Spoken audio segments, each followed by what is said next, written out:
ఉందో తెలుసు. మనం ఎంత దారుణమైన సిచ్యువేషన్ అంటే, అరే గంజాయి ఈ రోజు వరకు నిర్మూలన చేయడానికి 5 సంవత్సరాల కాలంలో కనీసం ఒక రివ్యూ కూడా పెట్టలేదంటేనే విచ్చలవిడితనం ఎక్కడ పెరిగిందో మనకు అర్థమవుతుంది. ఆఖరికి వైఎస్ఆర్సీపీ నాయకులు కూడా గంజాయిలు అమ్ముకోవడంలోనే, గంజాయి వ్యాపారంలోనే ఇన్వాల్వ్ అయిపోయారు కాబట్టి వాళ్ళు అసలు దీని మీద కనీసం దృష్టి పెట్టలే.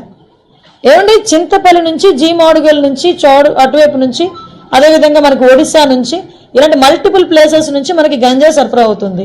మనకి ఎన్ని చెక్ పోస్టులు ఉన్నాయండి అని డిపార్ట్మెంట్ వాళ్ళని అడిగితే 3 చెక్ పోస్టులు ఉన్నాయని చెప్పారు. 3 చెక్ పోస్టులు ఉన్నాయి. ఎందుకు రాదండి లోపలికి? మనకి వైజాగ్కి ట్రాన్స్పోర్టేషన్ ఎక్కువ, ఇటు ట్రైన్స్ కానీ, ఇటు ఫ్లైట్స్ కానీ, రోడ్ ఫెసిలిటీస్ ద్వారా వ్యాన్లు, మిగతా అన్ని, దాంట్లో ఈవెన్ 2 వీలర్, ఆఖరికి అమెజాన్లో కూడా పెట్టుకొని అమ్మేసుకుంటున్నాడు అండి డ్రగ్స్ని.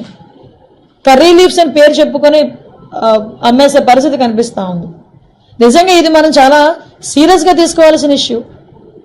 అంటే అంత క్రిటికల్ సిచ్యువేషన్లో ఈరోజు వైజాగ్ పరిస్థితి ఉంది. నేను ఎందుకు దీని మీద ఇంకా ఛార్జ్ తీసుకోకుండానే నేను రివ్యూ పెట్టానంటేనే ఒకసారి దీని సీరియస్నెస్ ఏంటన్నది ఆలోచించండి. నేను ఇంకోటి కూడా చెప్పాను, టాస్క్ ఫోర్స్ ఏర్పాటు చేయండి. ఈ రోజు నుంచే టుడే ఆన్వర్డ్స్ ఆఫ్టర్ 8:39 గుంపులుగా పిల్లలు ఎవరైనా ఉన్నా, గంజాయిలు తీసుకుంటున్నట్టుగా రోడ్డు పక్కన ఉన్నా, చీకట్లో ఉన్నా, మీకు నచ్చిన పని చేయండి అని పోలీసుల వాళ్ళకి నేను క్లియర్ ఇన్స్ట్రక్షన్ ఇచ్చాను. అట్ ద సేమ్ టైం ఈరోజు కొంచెం మరీ ఇంకోటి విషయం ఏంటంటే, స్మెల్ డిటెక్ట్ చేయాలి. వీళ్ళు డిటెక్ట్ చేయాలి ఈ గంజా ఎక్కడ ఉంది ట్రాన్స్పోర్టేషన్ టైంలో. స్మెల్ డిటెక్ట్ చేయడానికి రెండు ఉన్నాయి డాగ్ స్క్వాడ్.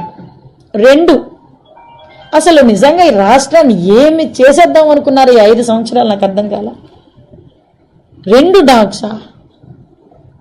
కనీసం వాళ్ళకి ఇంకొకటి ఏంటంటే, పోలీసులు చెప్తా ఉంటే బాధ అనిపించింది, సీజ్ చేసిన వెహికల్స్ని వేర్ హౌస్ అనేది కూడా లేదు ఈ రోజు వరకు.